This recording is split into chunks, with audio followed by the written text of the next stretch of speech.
Admiral Byrd, you've been to both the North Pole and the South Pole. Is there any unexplored land left on this Earth that might appeal to adventurous young Americans? Yes, there is. And not up around the North Pole, because it's getting crowded up there now, because they find out it's really usable, not only to live in, but militarily. But strangely enough, there's left in the world today an area as big as the United States that's never been seen by a human being. And that's beyond the pole on the other side of the South Pole from Middle America. And I think it's quite astonishing that there should be an area as big as that unexplored. This is a tremendous So challenge. there's a lot of adventure left down at the bottom of the world. Well, Admiral, do you hope to see that? We've found enough of coal within 180 miles of the South Pole in a great ridge of mountains.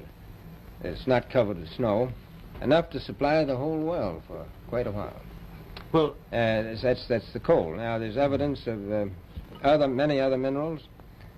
We are pretty sure there's oil. Now, that coal shows the bottom of the world. Now, by far the coldest spot in the world. Where that coal is gets 100 below zero in the winter. well, It was once tropical. So we think there's oil there, and there's evidence, probably uranium there. is it any secret? Is there uranium there? That would be the only thing that would be practical to actually go after, I suppose. Everything else would be economically unfeasible, wouldn't it? Well, as we recklessly expend our resources, the time will come when we'll have to go after that stuff down there. Well, you know, I avoided what you said about uranium. I'm not sure about that. I don't want to have the world fighting over the Antarctic. Admiral, is there a competition among other nations to try to get information about Antarctica and possibly to secure some of these resources? Well, yes. There are now 7 nations very much interested.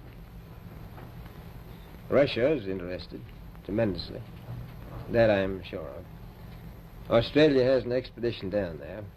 The Argentine, the Chile, New Zealand, Britain, and so on.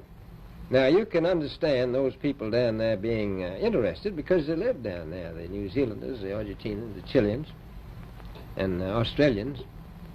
And so we don't do much about claiming anything. Admiral, you make this sound a little crowded. Are there that many expeditions now there or en route there? Well, you know, as I said, it's the most peaceful place in the world, but I don't think it will be for long because of this intense interest on the part of other nations and this nation. Well, Admiral... Say government. Well, Byrd, may I ask you, is there a great difference between the top of the world and the bottom of the world? There is. Now, the North Pole is the center of an ocean 10,000 feet deep. The South Pole, the center of a plateau 10,000 feet high. The North Polar Sea is surrounded by continents slightly frozen. The Antarctic continent is surrounded by a belt of ice, frozen seas of at least 1,200 miles thick. Now, the South is a plateau. It gets, in some places, 14,000 feet up. I've been over areas about 13,000, and it's a little bit chilly up there. So there's that big difference between the top and bottom of the world. The North really isn't very cold up there on the Arctic Ocean. Not compared to the South.